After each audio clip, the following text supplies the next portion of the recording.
mbokk yi salaam maa ngi lay nuyu di leen ziar bu baax a baax. Bon, tout à l'heure j'avais fait ben live du goût de ça, mais après ça dafa tëb après je sais pas exactement pourquoi. Donc c'était juste ben mbir bu ma bëggoon partager rek parce que xam naa ne tey nous sommes si journée bu décisive et journée bu importante pour si lu ñu jëm moo tax ñu am ci taxaw seetlu et ñu partager ko rapidement parce que moo yokk waral sax ñu def live bi mu bu tel nii. Donc après on va la laisser en ligne en espérant que ça va rester. Donc c'était juste pour rappeler importance journée bi importance bi nga xam ne tamit nit yi war nañu tey wuyu à l'appel des 16 candidats parmi les 19 qui ont été retenus par le conseil constitutionnel. Loo xam ne nag sunu charte ndeyu réew moo ko dogal te sunu charte ndeyu réew moo surtout Macky Sall moom prérogative yi ko jox sañ-sañ yi mu am yëpp constitution du Sénégal moo ko jox donc ñu nit dafa am lu ñu constitution jox. Loo xam ne moo ñu sut suñu jëmmay ñun ñëpp donc on va pas revenir si li fi xew yëpp parce que ça va être trop long parce que j'ai vraiment envie de faire une live bu gàtt jëm ci tënk bu gaaw a gaaw li ma bëggoon a wax. Donc 16 candidats yi aussi franchement ñu ngi njort ne ñoom ñëpp tey dinañu ñëw au terrain xaar yàlla parce que ñoom ñoo woote. Donc pour une fois on a vu les 16 candidats ñu def une vidéo ou bien des vidéos pour appeler les Sénégalais à venir les rejoindre aujourd'hui au terrain xaar yàlla pour ñu laaj suñu datu élection parce que je pense que c'est de ça qu'il s'agit laaj Macky Sall kañ lañu dem aux élections présidentielles defe naa loolu moo ëpp solo après tout le reste moom voilà ay c'est du blablabla quoi. Et ñu ñëw rapidement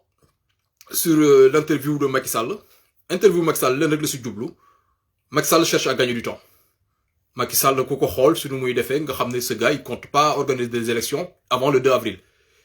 Et il est en connivence avec le conseil constitutionnel xam nga gars yi damay bañ ñu gaaw fàtte les coups bas ñu conseil constitutionnel du Sénégal mu sa def ñu rappeler ne les 7 juges du conseil constitutionnel ce sont des juges qui sont nommés par le président Macky Sall. am na jamono joo xam ne manqué woon nañu 3 juges mu am ku faatu ak yu demee noonu ku indisponible nous sommes restés plusieurs mois avant que Macky Sall tànnaat yeneen ñetti juges yu leen remplacer comme il avait fait avec le juge Samba Sy doyen des juges bu mu wàccee liggéey Macky toog na 8 mois avant muy dem di fouiller dans les poubelles de la justice sénégalaise Maham Diallo. Donc il va pas attendre 8 mois pour aller chercher un Maham Diallo dans les poubelles de notre justice. Il est resté autant de temps avec le conseil constitutionnel pour outil des juges yu ñëw remplacer ñooñu pour ñu mën a nekk 7. Donc venir aujourd'hui penser qu'il faut faire confiance à ce conseil constitutionnel kooku yaa ngi nax sa bopp conseil constitutionnel ak Macky Sall il n'y a que de la mobilisation des Sénégalais mooy mën a tax ñu wekk askanu Sénégal ñu mën ñu jox suñu datu élection. Mais c'est le conseil constitutionnel si vous vous rappelez bien quand il y a eu le problème de la liste de Dakar lors des législatives si je ne me trompe pas avec Barthélémy Diaz le conseil constitutionnel est venu pour ne nañu delloo Barthélémy Diaz la liste de Dakar nañ ko delloo ci liste yi. Tout le monde avait applaudi ne gis ngeen conseil constitutionnel su joxee dëgg opposition kenn du wax su joxee dëgg pouvoir ñu ne elle est corrompue. Mais qu'est-ce que le même conseil constitutionnel a fait? Le même conseil constitutionnel moo ñëw xaaj listu national bu Yewwi Askan Wi gars yi loolu bu ñu koy fàtte c'est le même conseil constitutionnel ce sont les 7 juges qui sont là aujourd'hui qui étaient là 7 juges yi nga xam ne ñoo xaajoon la liste de Dakar ce sont les 7 juges qui sont toujours là. On nous dit que parmi ces 2 juges il y a 2 juges qui ont été taxés de corrompus. Ils ont été taxés de corrompus ñi nga xam ne ñoo porté la loi bi naroon dem Assemblée nationale c'était des députés du PDS et des députés de l'APR. Quand on dit députés de l'APR mooy députés yoo xam ne Macky Sall mooy seen njiit kan moo nommé les juges du conseil constitutionnel c'est Macky Sall lui-même. Donc naka la xel mën a jàppee ne yow dañ la taxé de corrompu par le premier ministre bi nga xam ne Macky Sall moo ko tabb ñu ko yóbbu Assemblée nationale ce sont encore les députés de Macky Sall yi nga xam ne moo la tabb yow ñoo yóbbuwaat yow sa dossier ne dañ ko yóbbu à l'Assemblée nationale. Donc ça veut dire que yow ki la tabb soutenir la benn yoon ñu ne tu es corrompu mais yow la mooy ndayu nga continuer toog yor sa siège démissionné woo su fekkee ne yow da nga ne dañoo porter atteinte à ton honneur nga ne dañoo porter atteinte à ton honneur que dañ la taxé de corrompu et tu es toujours là mais loolu xel mënu ko daj.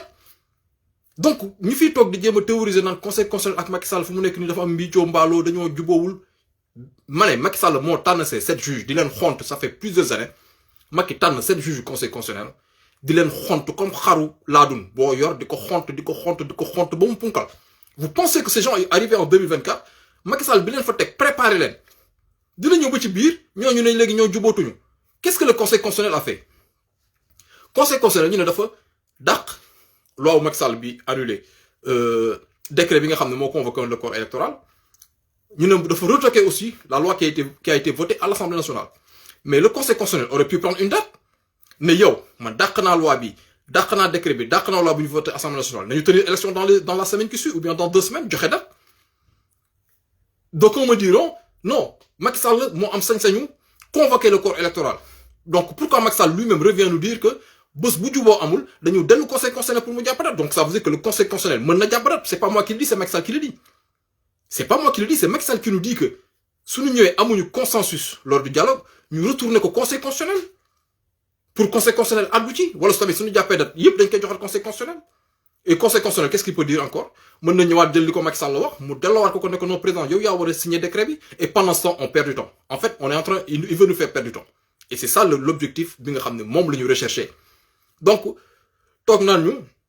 juge Coulibaly juge Ndiaye ñu jub lañu ñëpp leen xam Sénégal ñu jub lañu mais Macky Sall tànn 7 juges xam critères yu mu leen tànnee ba teg leen fa amoon un objectif bien précis depuis le début mooy pour ñu valider ko un 3e mandat. Malheureusement Sénégalais tegal ko résistance ba deful 3e mandat. Vous pensez que c'est 7 juges yu Macky Sall tànn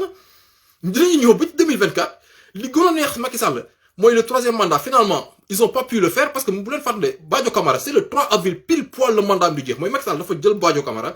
yokkal ko sa retraite muy tombé pile poil mooy genre cadeau quoi entre ñoom ñu defante ay cadeau quoi mooy nga xam ne day ñëw le 3 avril ñu mu sol robe ba Macky sol costume cravate Marème toog mu prêter ko le serment mu prêter serment ñu kontaan ñoom ñaar lonkante mu ne ko ah yow monsieur le président bon mandat kii ne ko yow bonne retraite. Gis nga noonu lañ ko organisé wala ñu tànn seen ay juge bu leen fàtte ne quand il s'était agi de voter la loi sur le terrorisme ñu jël ko opposition bi jël ko député de l'opposition ñoom Ousmane Sonko yooyu yóbbu ko conseil constitutionnel boobu matuñu woon te amuñu woon droit ñu àddu ci benn dossier boo xam ne ñoom matuñu mais dañ ko àtte dem seen yoon. Et maintenant on veut venir nous faire croire que bon il y a 2 juges qui sont vraiment des juges parce que damay dégg souvent journalistes yeeg yooyu naan ñu 2 juges émérites qui ont toujours servi l'État mais su doon juge yu émérite Macky du leen fa teg gars yi su doon juge yu émérite yu jub xocc du ñu nekk conseil constitutionnel Macky danañu bàyyi ñu dem retraite. Faut pas que il se joue des Sénégalais et que ñun ñu toog fii jàpp ne bon le conseil constitutionnel daal ak Macky Sall déggoowuñu suñu déggoowul woon conseil constitutionnel day jàpp daal et c'est ça l'objectif bi nga xam ne moom lay viser. Et l'autre objectif visé mooy gëmloo patriotique que Ousmane Sonko daal bon bientôt ñu libérer ko mais quand il nous dit bientôt on va libérer Ousmane Sonko en même temps il nous dit que dañu voter une loi d'amnistie mais loi amnistie daf fee xaj fii ak le 2 avril ban temps lañ fi am pour voter une loi d'amnistie. mu ne Bassirou Diomaye Faye c'est un candidat dinañ ko bàyyi aussi su bëggee bëgg a ñëw mu bokk ci waxtaan bi. Nous sommes quel jour aujourd'hui? Nous sommes pas dimanche. C'est quand l'ouverture du dialogue? C'est pas demain lundi. Ana Bassirou Diomaye Faye génn na. C'est que loolu pour nelawal patriote parce qu'il avait 2 objectifs yu ko sonal Macky Sall. Benn bi gagner du temps, l'autre xam na ne les seuls qui peuvent lui opposer une résistance sont les gens de Pastef. Et comment faire pour calmer les gens de Pastef? Da nga leen ñu miroiteloo ko Ousmane Sonko ak Bassirou Diomaye daf léegi ma bàyyi leen. Kañ la def déclaration du jeudi ne day def une concertation ñu laaj ko mais concertation vu qu'il y a un candidat qui est actuellement en prison monsieur le président nooy def ak candidat boobu mu ne mën nañ ko bàyyi mais on n'est pas dimanche aujourd'hui et c'est quand la concertation c'est pas demain. Loolu laa bëggoon attirer attention nit ñi et surtout wax aux 16 candidats tey nañu jiitu au terrain xar yàlla. Il faut que les 6 candidats ñu génn taxaw jiitu au terrain xar yàlla parce que toute l'opinion internationale toute la presse internationale a les yeux braqués sur le Sénégal. Si les 6 candidats ñoom ñëpp ñu génn tey taxaw terrain xar yàlla dinañu mën a am lu ñu bëggoon askan bi dina mën a génn dinañu mën a am manifestation bi nga xam ne moom la ñu bëggoon pour ñu am suñu datu élection une réussite totale la ñu am. Et si les 6 candidats ne sortiront pas aujourd'hui ça veut dire que 6 candidats yi li ñu woote gëmuñu ko parce que benn alkaati du fi rey kenn. Toutes les caméras du monde sont braquées sur le Sénégal. Tout le monde regarde le Sénégal. Et imaginez-vous, on a 16 candidats à une présidentielle. Tu as l'opinion internationale, taxaw di la xool. Tu as la presse internationale, taxaw di la xool. Benn alkaat du fa sànni grenade. Ou bien lépp lu ñu fa def dañ koy ànd ak benn day am benn proportion boo xam ne duñ fa mës a àgg ak Sénégalais parce que xam nañu le monde est actuellement braqué sur le Sénégal. Toutes les caméras du monde sont braquées sur le Sénégal. Donc la réussite de cette manifestation d'aujourd'hui ne dépend d'aucun Sénégalais. Ça dépend que des 6 candidats et on va voir tey nag les 6 candidats lu ñu woote na dëggal si ñoom. Lu ñu woote na dëggal si ñoom tey la ko Sénégalais di xam tey la Sénégalais di xam c'est parmi ces 6 candidats kan moo ci candidat de l'opposition ak kan moo ci candidat de Macky Sall. loolu aussi foog mu leer. Donc gars yi man loolu rek laa bëggoon wax ci vidéo bi. Donc tout à l'heure j'en avais fait une mais malheureusement ça a sauté donc ma ñëwaat ci bu gaaw ma tënkaat ko nii et di fàttali gars yi que bu ñu fàtte di consulter les boutiques de Pastef parce que actuellement ils sont en train de am nañu article yu bëri yoo xam ne dañ koy jaay pour financer la campagne présidentielle bii nii ci la bokk c'est un cadeau du député Aliou Sall Aliou maa ngi lay remercier bu baax a baax et ben je suis fier aujourd'hui de porter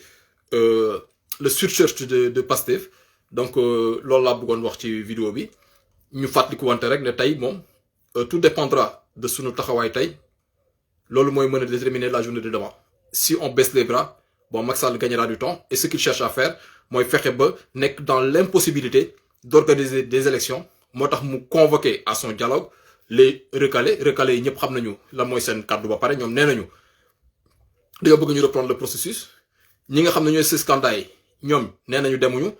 et qu'est-ce qu'il nous dit Macky Sall su amul consensus bu boobaa dañu jël jébbal ko assemblée nationale conseil constitutionnel sachant d'avance qu'il y aura pas de consensus parce qu'il y a des gens qui veulent qu'on reprenne le processus d'autres qui veulent aller aux élections donc logiquement il y aura pas de consensus et quand on nous dit que bon suñ ko joxee le conseil constitutionnel ñoom ñu àddu ça veut dire que le conseil constitutionnel bu muy génnee décision bi mujj nii mais mënoon na jàpp date donc loolu rek laa bëggoon wax gars yi ñu ngi tuub nag bu baax di jégalu di souhaiter à tout le monde un bon dimanche et puis bon une bonne manifestation de la libération jaajëf